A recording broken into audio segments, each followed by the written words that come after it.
সম্মানিত দর্শক, আমি বর্তমান এই বারোমাসিয়া নদীতে যে 7 দিনব্যাপী এই ডিঙি নৌকা প্রতিযোগিতায় অংশগ্রহণ করছে, প্রতিদিন 6 থেকে 7টা নৌকা। তো আজকে আমি ওই যে খাজা বাবা কি বললেন নিজামুদ্দিন আউলিয়ার যে নৌকাটি সেখানে উঠেছি এবং তাদের সঙ্গে কথা। তো আপনারা এই নৌকাবাজের পাশাপাশি কী করেন সেটি একটু জানতে চাই। আমরা নৌকাবাজের পাশাপাশি আমরা মানুষের কাজ করে খাই, মানুষের কাজ করে খাই।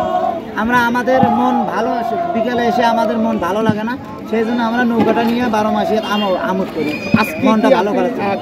কাজ করছিলেন? হ্যাঁ, আজকে আমি কাজ করছি। দেখেন দর্শক, তারা কিন্তু প্রতিনিয়ত কাজ করছেন। তো আজকেও কিন্তু মানুষকে আনন্দ দেওয়ার জন্য এই নৌকাবাসটি, ঐতিহ্যবাহী নৌকাবাসটি মানে রক্ষার্থে কিন্তু মূলত তারা আজকে খেলায় অংশগ্রহণ করেছে। তো আসলে আমি আরেকটা বিষয় জানতে চাচ্ছি, এই খেলার মানে পুরস্কার কিন্তু বেশি মানে উন্নত না একটি ছাগল। এই ক্ষেত্রে আপনার যে 16 জন কৃষক আপনার যে খেলায় অংশগ্রহণ করেছেন, তো আসলে পুরস্কার কিন্তু মানে এতে বেশি না এই খেলাটা বেশি? আমাদের খেলাটাই বেশি, আমাদের পুরস্কারের স্বাদ নাই। আমরা বহু টাকা কামাই করি, আমরা মানুষের কাজ করি, আমরা রোজ পাই 400-500 টাকা পাই। আমাদের এই দিয়ে আল্লাহ দিলে সংসার চলে।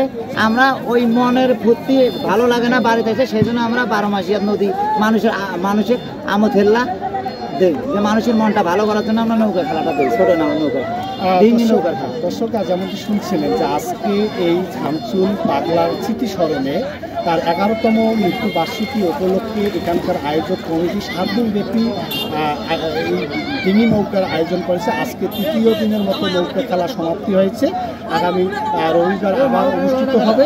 তো আসলে এই যে এই নৌকার যারা 16 জন স্টাফ আছে বা তারা কিন্তু প্রত্যেকেই কৃষি শ্রমিক, তারা মূলত দিন এনে দিন খায়, নদী পাড়েই মানুষ।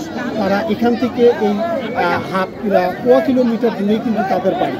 আসলে তারা কিন্তু কর্ম করে কিন্তু জীবন জীবিকা নির্বাহ করেন। তাদের আজকের খেলায় অংশগ্রহণ করা, এটি হলো মানুষকে আনন্দ দেওয়া এবং এই খেলাটাকে ধরে রাখা। তো দর্শক, এই ছিল পশ্চিম খাড়াপাড়া থেকে সর্বশেষ।